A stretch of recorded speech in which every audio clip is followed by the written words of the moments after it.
Okay, we're going to go ahead and get started, and we're going to record your lecture. I'd Great. like to introduce Andrew Saluti, who's the curator of our exhibition of Views from the Shore, Winslow Homer, Impressions of the Coast.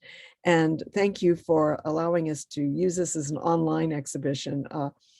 Emily Dittman said, "Oh, we've never done this before." So we've become pretty, I can't say adept, but we're getting to a little more experience with it. So, and these images that you chose, Andrew, really translate well on the computer. And, the nice thing is for the computer that you can't do in the gallery is you can really get up close and Right.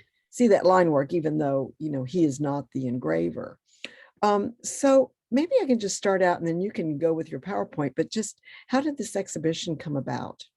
Sure. Well, Lucinda, thank you for having me. I love that we're continuing this relationship between the Syracuse University Art Collection and the Mitchell Gallery. As some of you may know, this is a very long collaboration between our two organizations, and I've had the pleasure of working with the Mitchell Gallery for many years throughout my time here at Syracuse. So this is a real treat.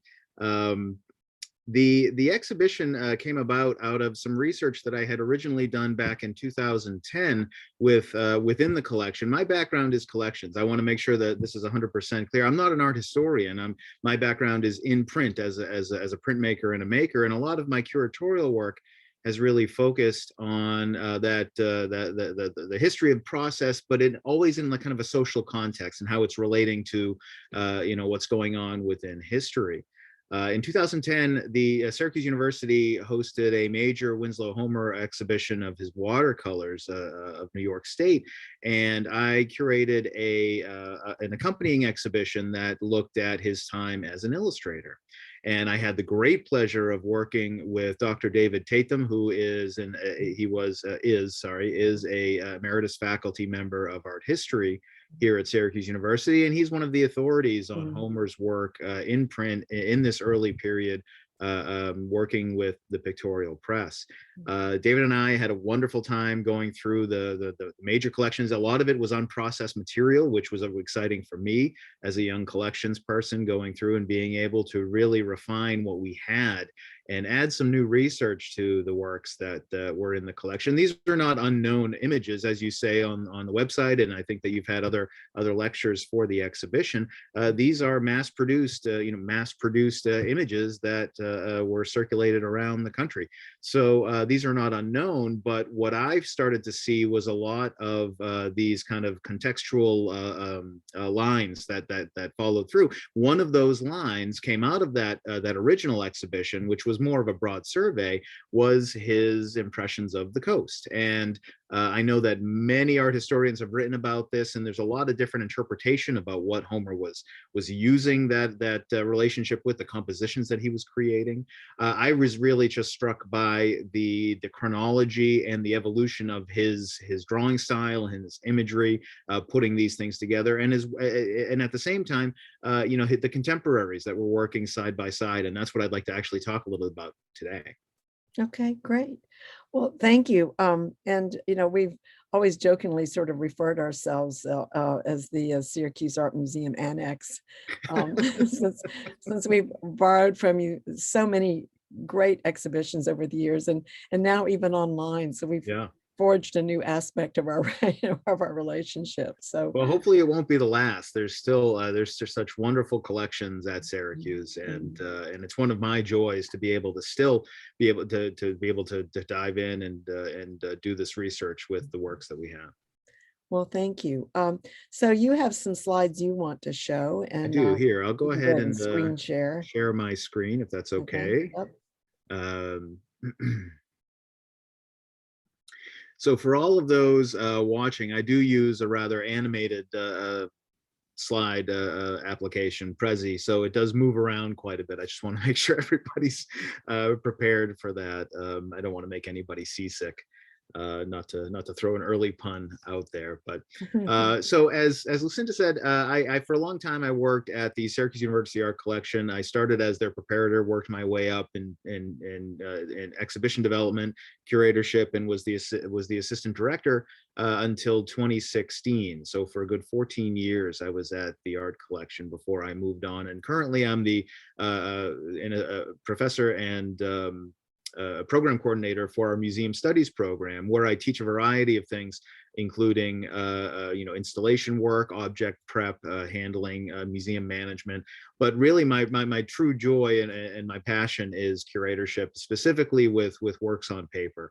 And I get to teach classes and have design classes in dissecting media and process identification and print curatorship. And so I'm still, as I was just saying, I still get to spend some time with the collections at the university and find these wonderful stories embedded in a lot of the work that we maintain. So in terms of the exhibition, A View from the Shore, as I said, the evolution of Homer's imagery is really evident in a lot of his early illustrations. He started off as a young, at the age of 21, as a young illustrator, working his way from Boston down to New York City, right at the kind of the precipice of the Civil War. And that's where I'd actually like for us to start, is to look at the evolution of not just Homer's work, but also the importance and the evolution of the pictorial press, because the pictorial press changed the game for the way that not only the United States, but the entire world was able to kind of digest information. It is truly the start of the information age. And the process that was used and the innovations that were made, to me, are incredibly exciting, and they relate directly to Homer's career, because Winslow Homer, I feel very comfortable saying, was one of the first artists to really benefit from this industrial age mass appeal. He was introduced to the country on wide through the images that he was creating specifically for Harper's Weekly, but for other journals and publications as well. I would equate it today as, similar to, and I'm not diminishing Homer's work in any way here, but I would equate it to the celebrity that can be found on social media and on the internet, and the way that people are really introduced to the public now is during this time, during the Industrial Revolution, the pictorial press opened up a door that was previously not there. I'm not even going to say closed. It didn't exist. Sorry, there we go. And just to start with the brief history of the pictorial press very quickly, to understand how it came about, and specifically how it developed in the United States. So we have to go back to 1842, where the Illustrated London News was first published, May 14th, 1842. And a principal feature of 2 pages of with pictures illustrating the magnificent fancy dress ball given by Queen Victoria at Buckingham Palace. But one of the major illustrations from this first edition was something that was illustrating a major fire, at a disastrous fire in Hamburg that broke out on May 5th. Now, unlike Homer and his contemporaries, who we will learn were literally on the front lines of the Civil War, the illustrators for the Illustrated London News, they didn't have anybody in Hamburg at that time. They didn't have anybody drawing directly. So what they did was they went into the British Museum, borrowed a print of Hamburg, and redrew it on fire, basically exploding. This is an image of that first publication, and we can see, and apologies for the graininess of this, but we can see how the city of Hamburg is illustrated here on fire. Now, this had major impact when you consider how people were getting their news, how people were getting information. This new innovation of being able to have new images, new visual resources of the news every week, every 2 weeks. This was something that did not happen until the Industrial Revolution, and it really changed the way people started to understand what was happening around the world.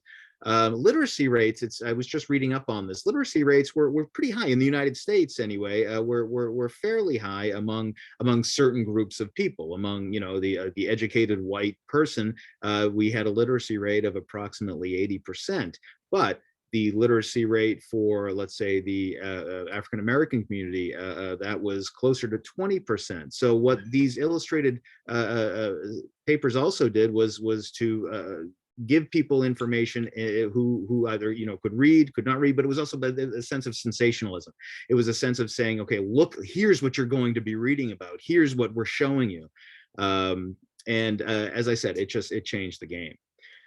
About 10 years later, in 1851, we see the first pictorial press publications start to show up in the United States, specifically in Boston. We have Gleason's Pictorial Drawing Room Companion, which would later be purchased by M.M. Ballou and then changed to Ballou's Pictorial Companion, which is what most people really recognize it at. This was hand colored, by the way. They did not print in color at this time. What I find interesting about this was the reuse of some of the design. So Ballou's Pictorial, which we'll see some images of that soon, used the same masthead. If you can see my cursor here, this is what's called the masthead, and they just literally replaced the Gleasons with the Ballous. In just some other important or notable publications that began to be founded in the United States at this time. So between these 10 years of 1851 and 1860, we have a huge boom in the pictorial press. Now, again, I just want to put this in the right context. So there were newspapers before this time. There were certainly illustrations before this time. But what the pictorial press did is it created a process that allowed for the news to be illustrated on that routine, on that weekly or bi-weekly routine, which did not happen in the past. And it was this huge surge in need for engravers, for artists, for all these people working together to illustrate our news. I'll get more into that in just a moment. So Leslie's Weekly in 1855 had a circulation of 100,000 papers, which doubled or tripled whenever there was anything sensational to report or to illustrate. We have the New York Illustrated News in 1859, and as I said, Frank Leslie's Illustrated Newspaper, 1855, and then of course Harper's Weekly, which would become the juggernaut of the pictorial press here in the United States in 1857. So now let's take a look at some of these illustrators who were conscripted to create imagery on that intense kind of rotation. And I want to specifically look at Homer and Thomas Nast as two contemporaries that had very different trajectories, and they did overlap. We know that they overlap. There's actually images that were printed in Harper's Weekly and in some of the Civil War imagery where they're actually drawing each other and including each other in some of the illustrations. Those aren't in this particular exhibition, but you should take a look for some of those Civil War images. So first we have Winslow Homer, who began his career as an illustrator following an apprenticeship at a lithography shop in Boston. And he left in 1857 on his 21st birthday. His drawings exhibited a very original and precocious eye for design and an instinctive sense of style and mood. And this is what would separate him from a lot of his other designers that he would be working with side by side, both on the front lines of the Civil War and then later. His earliest work came out of Ballou's Pictorial Drawing Room Companion, which we were just talking about, and his images were including city scenes, portraits, rural images of leisure, images of the town. His compositions placed figures in a relatively shallow space and often captured motion in visual and novel ways. And again, this was another critical component to Homer's success. Both early on as an illustrator, which would then propel him to become this preeminent 19th century American painter. This is one of his first images here. The corner of Winter, Washington, and Summer Street in Boston, 1857. Again, 21 years old. Here's Ballou's Pictorial Companion, and we can see a lot of that energy of the city of Boston happening at this intersection. We see people selling wares. We see just again a lot of motion, a lot of energy happening within the city streets. Now, Thomas Nast is another very prolific, very well-known illustrator of that time who was working in the pictorial press. Contemporary to Winslow Homer, he was a famous German-American caricaturist and editorial cartoonist, and considered to be the father of the American cartoon. Nast drawings were instrumental in a lot of political activity, specifically the downfall of Boss Tweed in New York City, who so feared, and I like to read this, who so feared Nast's campaign that an emissary was sent to offer Nast a large bribe, which was represented as a gift from a group of wealthy benefactors to enable Nast to study art in Europe, to get him out of New York City, to leave them alone. Nast, and Nast was a very large personality. And Nast at this time had a lot more notoriety than Homer did. Even though they were illustrating, around the same time, they were working for Harper's Weekly throughout the Civil War. Nast was somebody who, after the Civil War, gained a lot more popularity, partly through a lot of his work with Harper's Weekly and pictorial press publications, but also because of his demeanor, because of his kind of bravado. I'll say he had stage shows where he would actually have his illustrations carted across the stage on wheels, where he could be talking about his drawings. He was a very large figure, but never really propelled himself past that role of illustrator and cartoonist the way Homer was able to. And that's where the two kind of break apart in the 1880s. I'm getting ahead of myself. Another really important milestone for Nast was in Harper's Weekly, the fact that Nast and Harper's Weekly, played an important role in the election of Ulysses Grant in both 68 and 72. And I don't want to dive too much into the illustrations that are not part of this exhibition, but that particular cartoon illustrated his opponent as being deceased, as being dead, as if the campaign was over. Well, so many people saw that illustration thinking that his opponent was actually dead.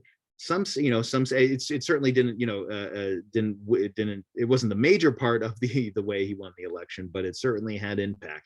These images had impact. That's what I'm trying to relay here. Nast is credited with the creation, the modern image that we know of as Santa Claus, Uncle Sam, the donkey and the elephant for the Democratic and the Republican parties. He certainly was an incredibly important cartoonist and a prolific illustrator during this time.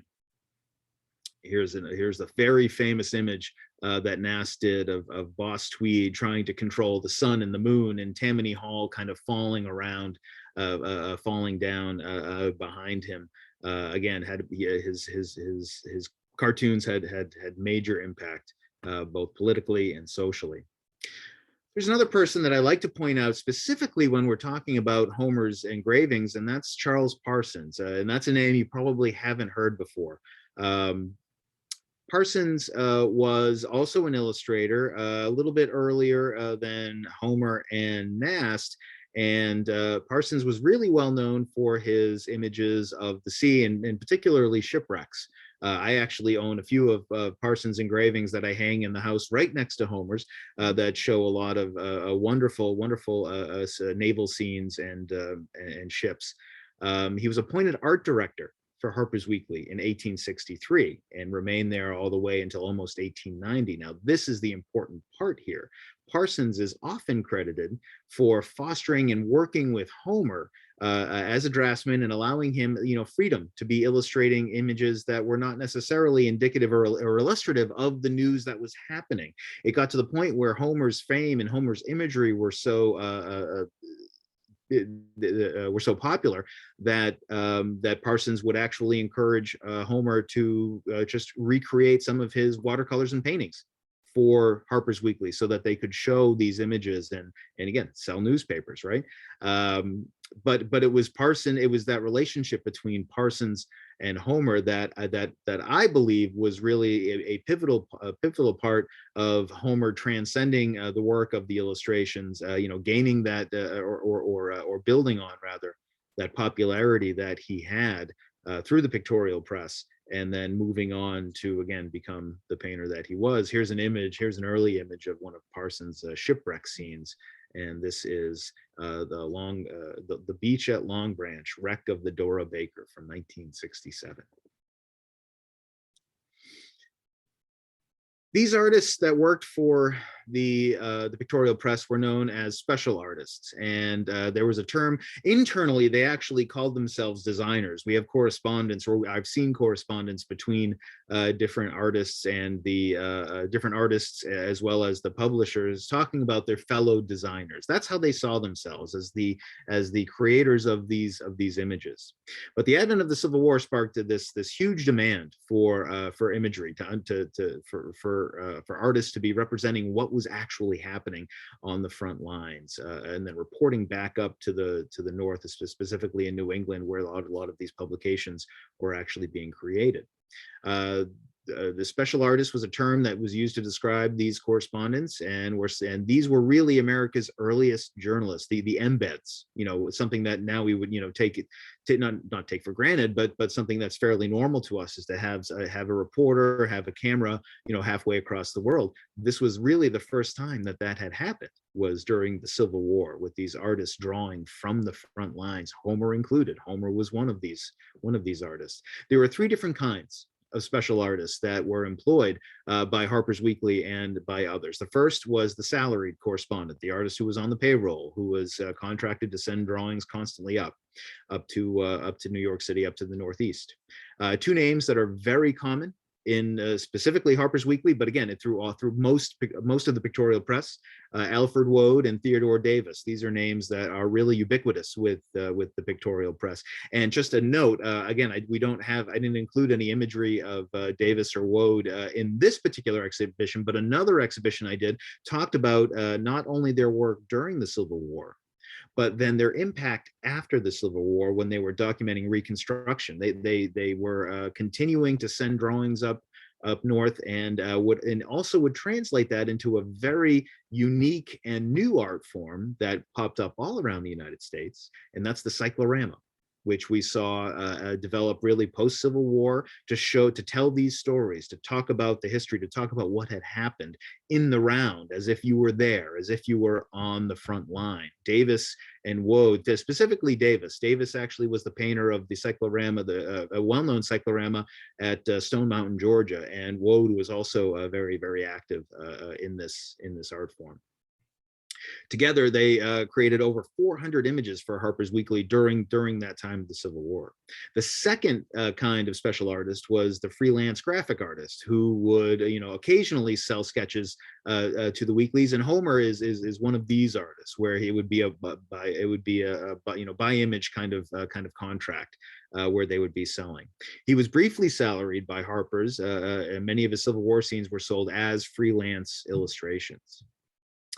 The third type of special artist was the amateur artist, who provided unsolicited drawings and recordings for non-professional artists of military officers to the weeklies. These were actually relatively common, and when this happened, when there's actually no artist named in the Harper's Weekly, which again, with that happens often, where it will just say special artist or drawn by the special artist. That's that third level of illustrator that's working. This is a Alfred Woad image, and this is actually a reconstruction image, where you can see what's going on post-war. Another thing that's happening at the same time that I do think deserves just a moment to discuss, again, doesn't have anything to do with the particular images that we've selected for this exhibition, but it's the advent of photography, because photography had a major impact, not only on the pictorial press, but on everything, on the way we see the world, on the way we document the world. The engravers and the designer, not just the engravers, but the designers as well, they were aware of this process, and they were utilizing this process. In fact, we have one image here that is attributed to Winslow Homer, but it is clearly drawn from the portrait that Matthew Brady took of President Lincoln. We have these here side by side. So why would you need an illustrator? Why would they need to be any drawing whatsoever? Well, the engraver, their job was to replicate the line work that the artist was creating directly onto a relief block, so they could create their plates from that. They were not necessarily adept, or not necessarily practiced in looking at a photograph and then trying to recreate the contours and the line work that would be employed to create some of that depth and dimensionality. We can zoom in here a little bit to see some of this. That's where the artist that's the artist's role in this case, and it wouldn't be until much later, which we'll talk about, when the halftone would actually enable the removal of not only the illustrator but also the engraver, because these plates could be made directly from a photographic resource. There were still illustrators, there were still need for particular imagery to be drawn, but a lot of photographs could be then reproduced, and we see that fairly often post 1880. So let's talk a little bit about the process, because again, that's where I get very excited, and that's where my initial interest in all of this work came from, as to this beautiful honeymoon where the printmaker was a central and core and pivotal part of how we understood what was going on, in the ways of not only the United States, but all over the world. The printmaker was at the core of what was happening. This starts with what was then a relatively modern process called the wood engraving. Now, many people think that the wood engraving is a very old technique. Relief printmaking is, in fact, a very old, centuries old at this point, technique of recreating imagery from a raised surface on a block. Think about a stamp, how a certain area is raised up, and that can be inked and then transferred on to paper. The wood engraving, however, would change the way that the actual line work was created. It allowed for a much more refined image than what could have previously been created. This is the work of English illustrator Thomas Bewick. He figured out that if he actually created work on a particular side of the wood and from a particular kind of wood, he could use metal engraving tools for a relief print. That's around 1800, so that's not that old at this point. Some of the tools that are used here, these are called burins, and the burin, you can see, is a angled or beveled cut to the end of a piece of metal, and these are what actually cut into the wood to create the line work. Very different from a wood cut, where they would actually use a gouge. They would use a tool that would remove large amounts of wood. These burins remove a very fine line, which is what you see in a lot of the images. As Lucinda was saying, when you zoom in, you can see a lot of that fine line work. The difference between a woodcut and a wood engraving, as I said, is the matrix that you're starting from. The matrix is the block or the plate or whatever it is actually creating the image. And that's what the printmaker is manipulating as they are, trying to create the image. The woodcut is cut on what's called the plank side of the wood. So if you have a board and you're looking at the long flat side where you can see all the lines of grain in there, that's the plank, and that's nice and soft so that the wood, the gouge can be cutting through and creating grooves. But the wood engraving, what they figured out is if you take a very hard wood and a very tightly grained wood, like an ash or a boxwood, and you cut into the end grain rather than the plank. So the end grain is at the very end of the wood, where you start actually see all of the ends of the tendrils of the grain. That allows for a much more refined and tighter line than what could be created on the plank. So what they would do, and you can see it here in this illustration, is take a whole lot of small blocks of end grain, because that's all you could get. You get the right kind of surface, you'd have to piece together lots of different blocks. And a lot of the imagery that I show, particularly by Homer, because he was so his images were so well renowned, is that they would actually give him a double spread, and that's a very large block right there. That is, if I remember right, that's about 17 by 20 inches of wood. That's a lot of end grain. So this allowed the engravers to now create a very fine, very detailed cut rather than a really wide, heavy cut of relief. But this is not where it ends. So all of the prints that are created for these pictorial press publications, they're not actually printed from the woodblock. The woodblock is the first part of this matrix. The next step is to create an actual plate from that engraving that they can reproduce. And this is where we get to the industrialization of the process. This is the most important part, because now you can create not just one impression from a particular wood block, but you could create multiple plates because you have that wood engraving, that block, as the main resource. You could create 10 plates of the same image and then have that continuously printing. This is how we start to get publications up into the hundreds of thousands of impressions. This only happens because of a process, because of the industrial age. We have the electrotype. The electrotype was a way that they would be able to create plates by dipping a wax mold of anything, of types of handset type, of wood engraved blocks, of other images, into a bath that would then electrically charge these particular matrices that would allow copper to fuse itself to the surface. That's the electrotyping process. Electrotype process is used in a variety of outputs, not just in the pictorial press. It's used in the plating of silver and metal smithing. It's used to create duplicates of a lot of metal work. But here it's used to create plates that were then attached to a printing press to allow for, again, for this continuous process. The process was first used in 1838 by Moritz Jacobi, a German working in St. Petersburg, Russia. Other people in England and across Europe were also starting to experiment with this process. You start with multiple things. You have your handset type, your text block. Again, this is very traditional in terms of printing, where you have, here's this image of a typesetter. These images, by the way, these come from Harper's Weekly. They did a wonderful review of the process. It was called Making the Magazine. And they illustrated this brand new innovative way that they were able to actually recreate these images and text in such a high speed fashion. So you have your typesetters actually setting all the type by hand, one by one. This is pre-linotype for those of you who have some knowledge of printmaking and specifically letterpress. This is not the speed of the linotype machine. This is hand set lettering, one by one.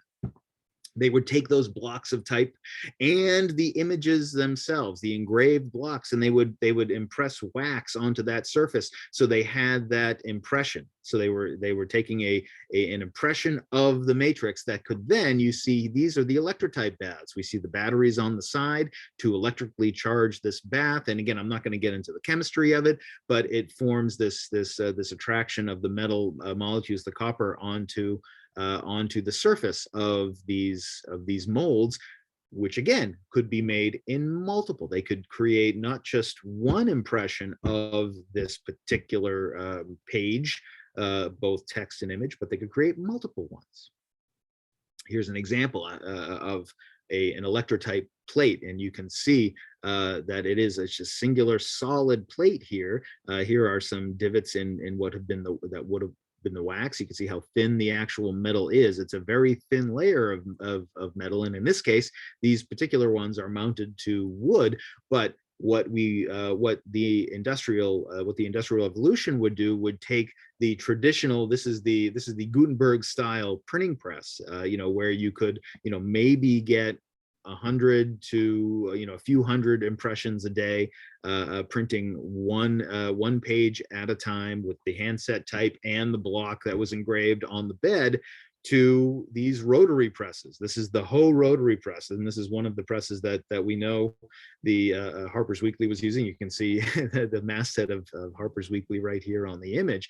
And what you're seeing here is a lot of things happening at the same time. You are seeing a rolled paper feed, where the paper would be coming in constantly to the blocks here, where the plates themselves would be mounted on these large cylinders. You can see the form rollers. These are rollers that actually ink the plates, and it was just it was a continuous stream of printing, where the paper would come in and then be printed, come out, and they could print different pages on a singular run. They could print multiple copies of the same page on a singular run. This was a huge step in the mass production of these images and of the news.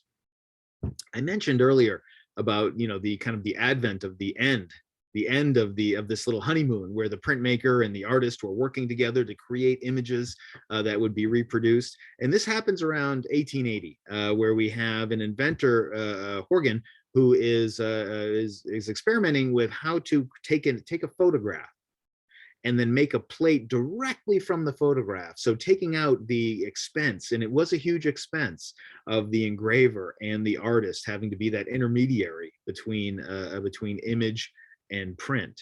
It was also a time factor that was at play, where even though, yes, we were able to recreate images in a relatively high speed, as I said, every week or every 2 weeks, this would eliminate a lot of that overhead in terms of the staff and part of the process. So what he was able to do, and again, I'm not going to get too far into the technology here, but to create a halftone where the image itself was broken out into varying dots, and the width and the depth of these dots would determine what kind of characteristics the image would have.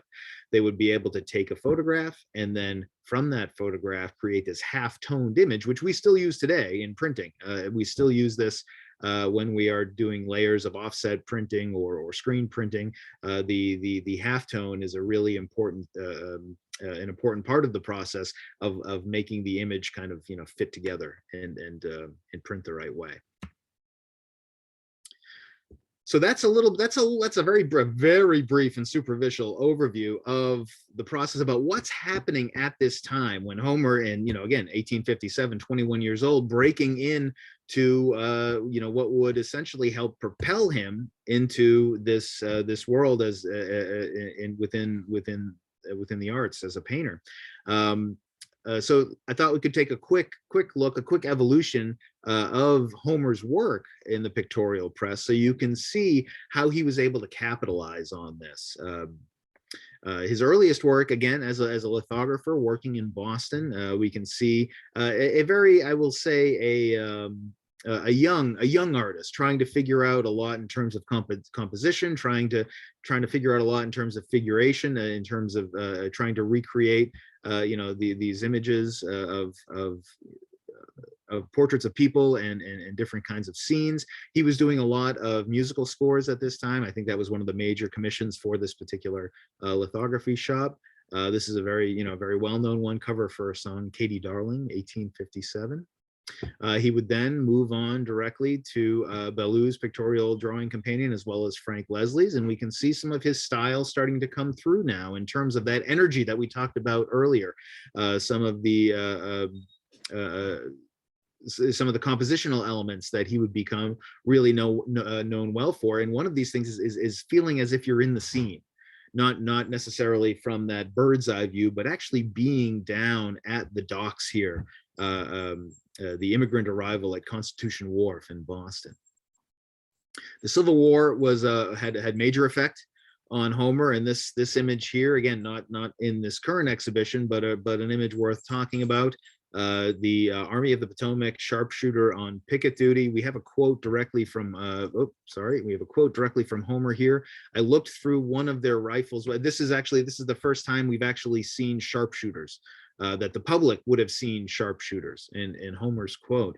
I looked through one of their rifles once. The impression struck me as being as near to murder as anything I could think of in connection with the Army, and I had always had a horror of the branch of that service. Previously, the way wars were fought, you have your line of soldiers that are marching toward each other. You see people with their rifles and their bayonets, and then the sharpshooter, hidden in the trees. This guerrilla type warfare. This was dramatic, and this would also be the precursor to one of Homer's early successes in painting, where he would recreate this image on canvas.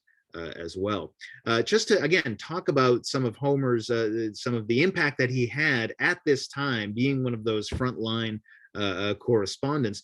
This is an image of a battle scene, a bayonet charge that was done by Alfred Woad. And again, you can see you have this bird's eye view. We already see the difference between what Homer was doing and what was, really kind of the standard for these special artists.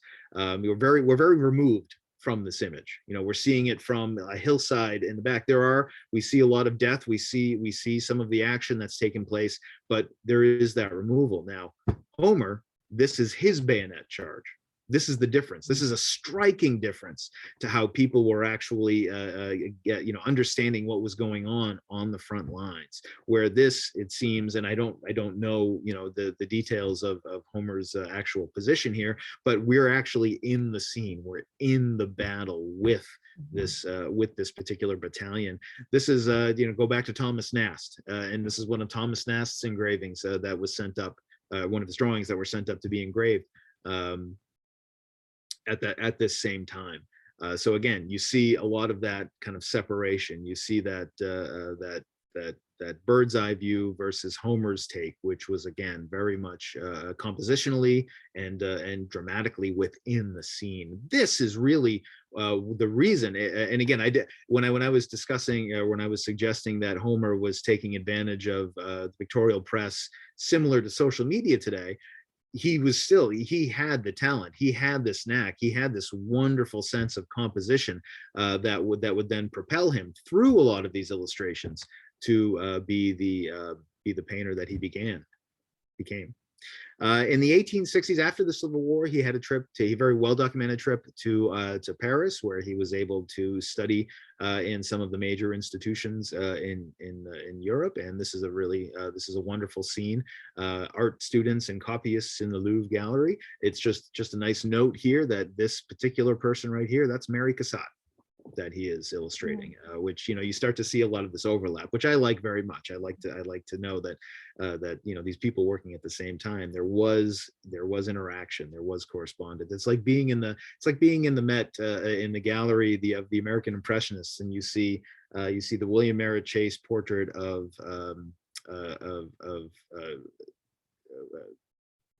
it just popped out of my brain. Whistler, sorry. You see the Merritt Chase portrait of Whistler with the sergeants, and everybody is kind of talking to each other. That's what I like to think about here. Here is also where Homer starts to evolve as an artist. He starts to really expand his composition. He expands what it is that he wants to speak about. And this is a really well-known image of his trip home, 1867. And here's again where we see part of that relationship to the sea starting to evolve, where we have the earlier images. We have images around the same time of continuing that sense of leisure, continuing that sense of being in the scene on the beach with families and children, which we will continue to see here. Here's his time in Gloucester and Cape Ann. Seaside Sketches, a clam bake, 1873. It's just a few years after his trip. We can also see here the real development of not only the composition, but also in terms of printing. And this is also an important part about what makes these prints quite special. And that's where I want to get to at the end of this, is to talk about whether or not we consider, or why we consider these prints to be Winslow Homer prints. It's important to note that he didn't do any engraving. He didn't do any printing. So why do we consider these to be Homer prints? When you're looking at an image like this, and this is one of my favorite seaside images here. It's very, the composition, again, we're right here with the kids on the beach, but there's also an innocence that's at play. There's a kind of a leisurely, kind of a childlike nature that's at play, where there is no storm. And we see this later on in his paintings and his watercolors, the relationship to the sea. And again, I'm not an art historian. I know you have other art historians speaking about this, but the relationship to the sea is a wonderful analogy for a lot of different things. Here we see a childlike approach, a childlike innocence to what's happening, and the sea is calm. The ships are stable. The ships are sailing in the background. There isn't strife. There isn't a lot of action happening even here. And this is probably one of the most popular images or most popular engravings that Homer did of the sea. And this is his famous Gloucester Harbor, where you have the casual kind of boating in the harbor here again, calm seas. The ships are moving, it looks like they're at a pretty good clip behind these kids, but they're just it's the scene of leisure. It's the scene of innocence, which would change. And actually, I wonder if I can jump ahead here. Again, 1870, these are all happening around the same time. 1874, between 1872 and 1874, his time north of Boston and Gloucester. This is before he takes a large move over to England. And that's where his relationship with the sea really changes. And we don't see that illustrated in the pictorial press, but we see it in his watercolors. We see it in his paintings, especially when he comes back in the 1880s. It was this time in the mid 1870s, late 1870s, where he actually abandons his work as an illustrator, and he devotes himself to painting, 100% to painting. You see the odd illustration here or there between the mid to late 1870s, but this was also his most prolific time on the shore, but before he goes up to Prout's Neck in Maine, where he is really experimenting with watercolors for the first time, and he's having a lot of success compositionally and as an artist. Before we jump there, I just wanted to kind of go over to the online gallery here, if I could, to take a look at some of I'll say the less serene images of the sea and the more contentious images. There was one, and I think I scroll. Oh, here we go. This is a great image. This is 1871, actually, so a little bit before before some of those childlike images. But we also see kind of I'll say the temper of the sea and that relationship that the United States had. Again, there's a lot of analogies that we can draw that Homer is capitalizing on, and very purposefully capitalizing on, in terms of the humanity of America, the humanity of the industrial age, and its relationship to the ocean as it grows and ages over time. So does his imagery. Here we see a very different scene from the leisurely aspects of the children playing in Gloucester Harbor and on the beach, and we see kind of the industrial impact and how the ocean can really be a force to be reckoned with, so not to be dismissed very easily. The exhibition itself, shown in chronology, illustrates a lot of these things. Here we see a very rare charcoal sketch, or the impression of a charcoal sketch. Now, why do we consider these images to be Homer images when we know that he never picked up an engraving tool? He did do a series, I should say, after he came back from England in the 1880s. He did do a series of etchings, not engravings, not for illustration, but just as art objects. He did a series of 10 etchings where he did actually do the etching. He drew directly on to the plate, which again makes them these undeniably Homer etchings. But what we see here are illustrations not printed in any kind of small edition either. The idea of the edition, for those of us who know printmaking terminology and construction, the limited edition, where an artist will print, say, 50 copies and then not make any more after that. That's a 20th century idea. That's actually in the late 19th century, where a print publisher in Paris decides that he's going to make these fine art posters, working with people like Picasso and Matisse, and that's where that idea actually comes from. It doesn't take hold as a vehicle for prints well into the 20th century. So how can we say that these are truly Homer's images? Well, I want you to think back now to, this is another great one, Homer, the Winter at Sea, taking in sail off the coast, 1869. Again, showing some of the treacherous aspects of the ocean at that same time, where he's showing that leisurely beachside. It's illustrating that strong connection to the ocean that I think everyone had at this time, in terms of their, in terms of industry, in terms of lifestyle, and it's a wonderful analogy. So are these Homer prints, or are they just mass-produced reproductions? So I want you to think back to what we were talking about with Charles Parsons, his art editor, who he worked very closely with in terms of deciding what kind of imagery was going to be used. It wasn't just about the images that he was selecting, but it was also his involvement in the process itself.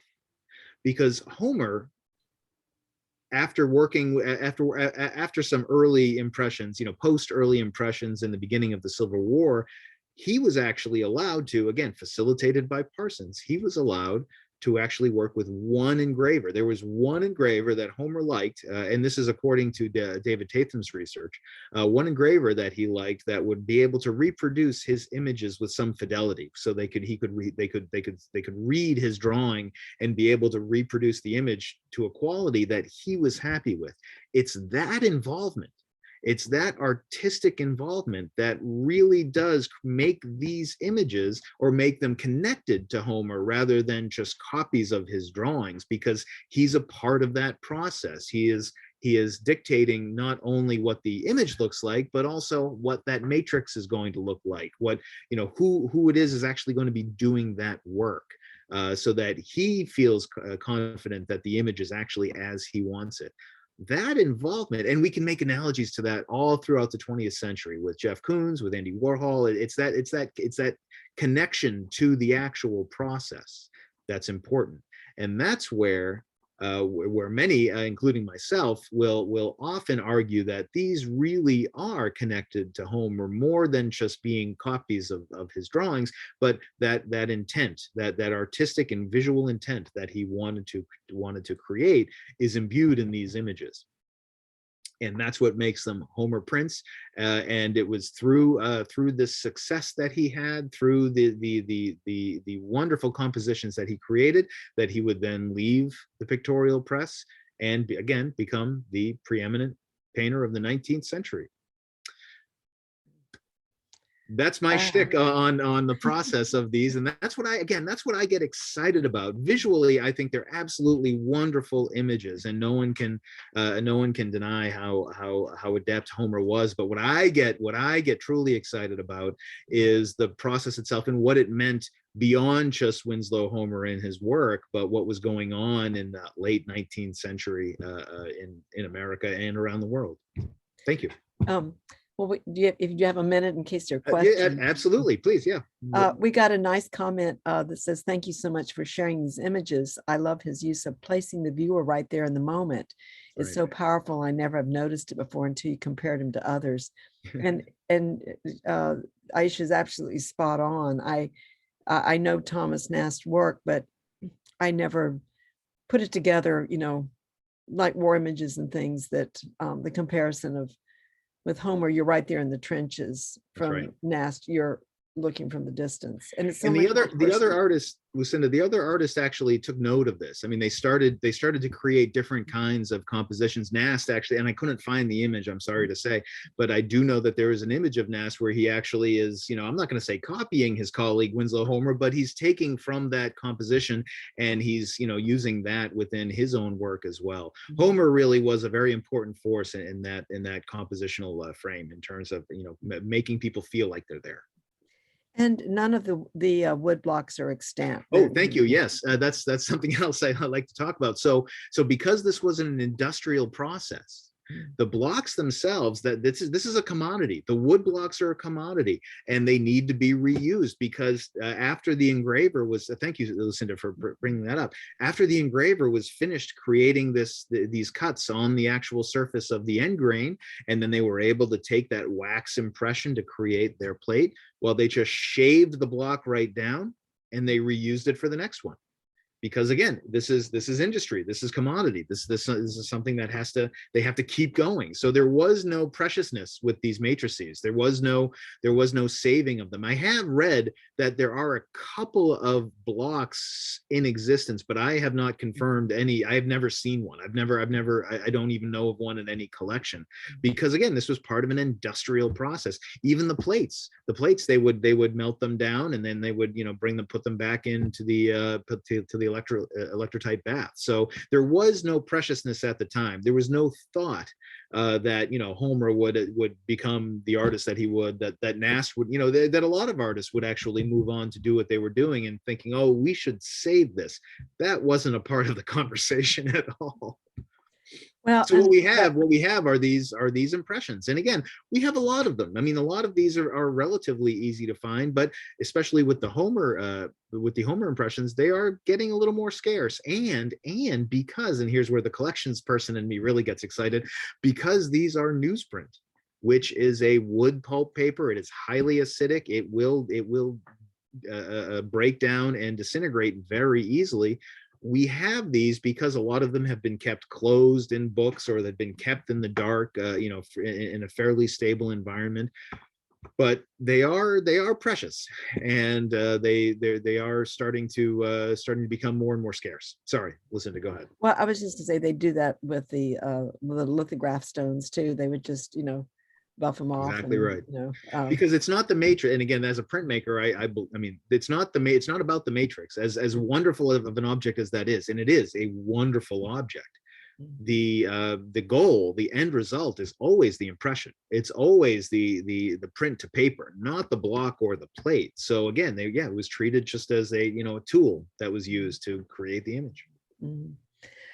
But the other thing, just for Homer himself, and even though he's relying on an engraver, to translate his drawings, there's such a painterly quality about his engravings that, and it's not that Nast doesn't have it, but the molding, or sort of the modeling and the shaping, and the shadows. We definitely, you absolutely see it post, and this is where I like to show some of these images post trip to Paris, post Europe.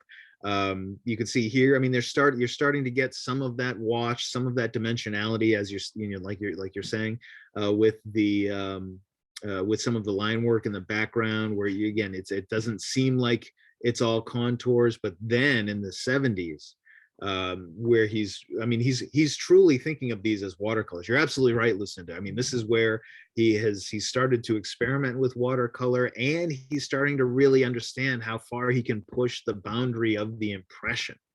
It's important to note that at around this same time, in Europe, especially in the Netherlands and in France, we're starting to see some Japanese woodcuts as well for the very first time in the West. And the Japanese woodcut process is very different from the Western relief process, where they are taking advantage of a lot of the kind of the softer watercolor-like painterly compositions. And I would postulate that's probably out there as well. That's something, because we know that Cassatt, just thinking about the image of Cassatt at the Louvre, we know Cassatt was well aware of the influence of the Japanese woodblock print in Paris and in Europe at that time. So it makes sense to me that in the 1870s, as Homer develops his compositional style, as he gets more comfortable with that relationship between the drawing and the engraving, that they're starting to see this quality, this softness, this natural. It doesn't look graphic. It looks natural. So that makes total sense to me, Lucinda. Absolutely. There's a couple of comments from Casey. She says, I agree, very interesting to put Homer's work in context of his contemporaries' works. Thank you. And Sheldon says, great sense of movement in Homer. And Gloucester Harbor has a great photography quality of a scene moving through the frame. That's a good observation. Do you think he relied on photography at all?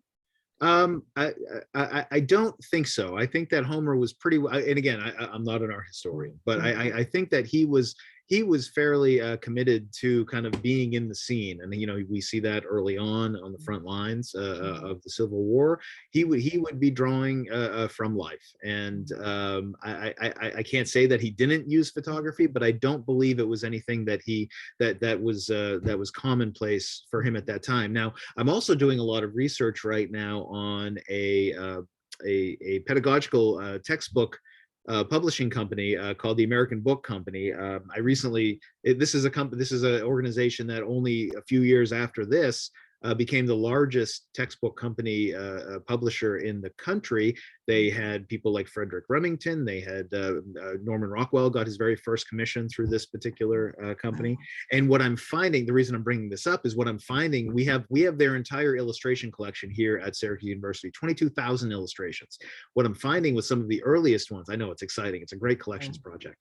I see lending opportunities. Oh yes, no, I'm working on it right now. Listen, I'm working on it right now. What we're finding with some of these earlier illustrations in the late 1800s, 1890s, is that artists were definitely collaging and using photography within the illustrations themselves, not just as reference, but as actual media that they would draw around. You see portraits of faces where it's clearly a photograph, it's an albumin photograph pasted down, and then they're drawing and painting on top of it. So photography is, I mean, it's used right away almost in terms of the history of photography. It's used almost immediately in these illustrative projects. In terms of Homer using it, I don't believe that's the case. I know that the Cape Ann Museum did a wonderful exhibition, I think it was last summer, where they showed some photographic objects. I don't think that they were reference shots. I think that they were actually shots of his studio and Homer doing work. But again, I don't want to speculate. I don't know that for sure. Well, that was a very long answer. I'm sorry. Oh, no. But I think Sheldon's observation is, I mean, it's interesting because it does create movement by showing, on the right side as I'm looking at it, that space between the little boy's legs dangling off the bow. Yeah, and the use of light. I mean, the use of light here to be able to find that in the way. This is one of the things that I truly love about the graphic arts. As a printmaker, is that transition, that chiaroscuro from light to dark, light to dark, light to dark, and you see it drawn so beautifully and utilized so beautifully here, where the focus right here, Lucinda, where you see the two ships kind of meeting. It's highlighted because of that high contrast, and it's beautifully done.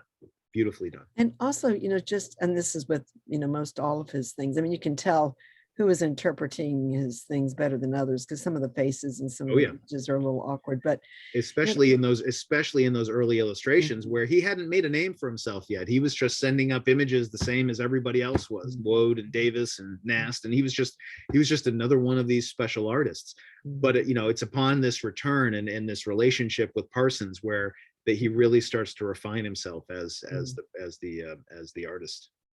And as he just has boys, they're not doing anything, they're just hanging out and just they're just gliding along, and it's just such a natural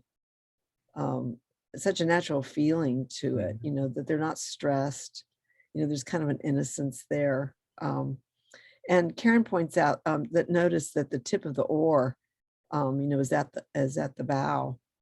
So he took care of all the details, so you've got the I mean, No, he spent some real time on the shore, in these places. But down in New Jersey, he had his first watercolors of I guess you could say a marine scene or a coastal scene that's in New Jersey, and then working his way up to Gloucester and Cape Ann and these areas. I mean, he was there. He knew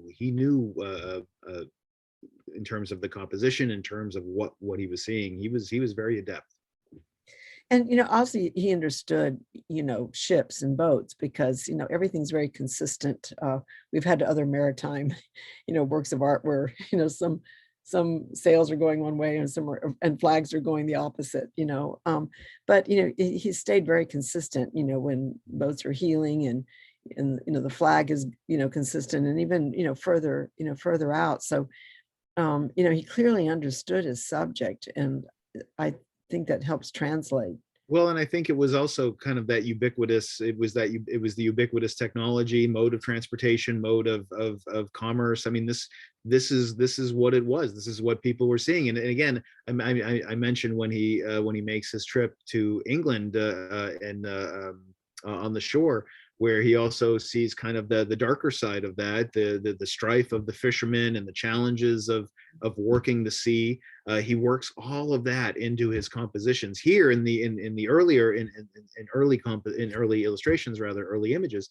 It is really, it's a lot of it's a lot of this serenity, and it's a lot of this kind of childlike and childhood innocence that really comes through, I think, from the calmness of these seas and the calmness of the harbor, the safety of the harbor, right?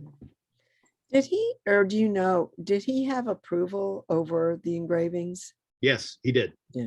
Yes, and that's a great point, Lucinda. That wasn't until later where he would actually get he would achieve that approval. But that's why that's why he was able, again, through people supporting him like Parsons. He was able to do that where others weren't. His images were of the quality and of the let's say value to the magazine, because his images were really even then he was popular, he was known, his images were known. He would be able to that's why he had one engraver where he could say, this is the person who can recreate this image, and basically say no to anybody else. I mean, it's pretty remarkable because, by and large, especially during the war, these were sort of quick and dirty images because they were artist reporters, just to get it out and get it done. Exactly. And it was about the speed, it was about the commerce, it was about getting it. Yeah, right. And these are just exquisite, so does anyone have other questions or comments? I know we've gone well over our hour, but we still have everybody here. But how can you not like Homer? I mean, I'll add to this, actually inspired by this exhibition for our listeners here, and we'll be posting this, but Historic Annapolis, who is a major organization for several historic homes here, have a space at 99 Main Street, and they are setting up an exhibition to highlight history of Annapolis and in the context with other institutions here in town. So they asked each of us to send an image that they could include in the exhibition. And so due to the inspiration for this exhibition, we purchased a Gloucester Harbor engraving. Oh, nice. And that is what we've sent down to Historic Annapolis. So that exhibition opens the end of November. So if you want to see a real Homer engraving, you can see the Gloucester Harbor. And because it's commercial print, they all vary. You may see one someplace else, but that's also one of the nice things, one of the fun things about looking at a lot of these, Lucinda, if I can, is that they were mass produced, so they're not all necessarily going to be the same quality, and sometimes you can actually, depending on when when the plate was made from the original matrix, you can actually see the lines of the wood blocks where they tie them all together to create these really large spreads. You can see a lot of that that's why I was just looking at some of the images myself. They are amazing to look at, but your exhibition actually, and we were discussing this, you really can get you can get right in on a lot of the line work and see some of this detail in a beautiful way that you wouldn't necessarily be able to do in a gallery. So this vehicle that you've created here for this exhibition is actually wonderful. It's perfect for these impressions. Well, we think so. And the understanding that all of those dark areas and all of those shadows are created by line only. These are not washes. That's right. And this is tedious work. I suppose all those engravers had carpal tunnel syndrome at the end of their careers. Well, this is what they did. Remember, this was their job. They were used to it. This is, speaking of that wash-like effect, just seeing the gray of the sky, the sunset here. This image doesn't do it justice, but that careful line work, again, as you said, there is no gradation. These aren't etchings or anything like that. These are all line, because it is a relief, it's a stamp, and that's what's truly amazing when you look at some of the detail. This is one of his later ones. I think it's one of the latest impressions, actually. where you can see he has really started to kind of change that visual mode into watercolor and painting, almost exclusively. Mhm.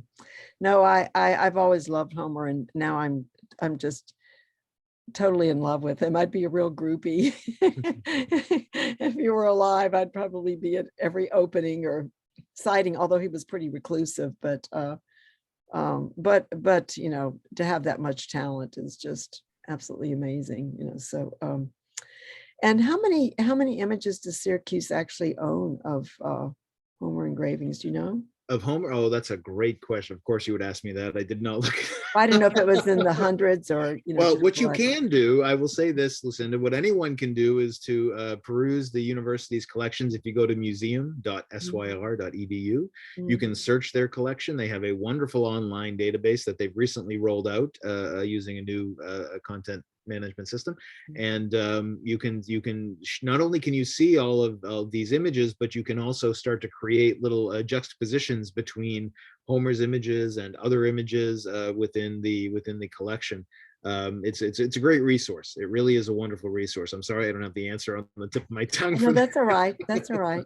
Well, gosh, Andrew, thank you so very much. And you know, if you remember, some of you have been some of our gallery patrons, and Andrew was actually the graphic designer for a number of brochures that came with Syracuse It's true. Art Museum exhibitions. So Back in the day. you've worn a lot of hats. So so thank you very much for taking your Sunday afternoon from your family and other things to speak with us. And please convey our good wishes and thanks to Emily Dittman and Laura Webner for, you know, seeing us through. And so, you know, maybe we'll look on, you know, the possibilities of another exhibition that we'll have on the walls when we reopen next fall. Oh, I can't wait. So- It was my pleasure to be here. Listen, it was great to work with you again, and I know it won't be the last time. So thank Well, you. all right. Thank you very much. Have a nice afternoon. You too. Thanks, Take care. everybody. All right. Bye-bye.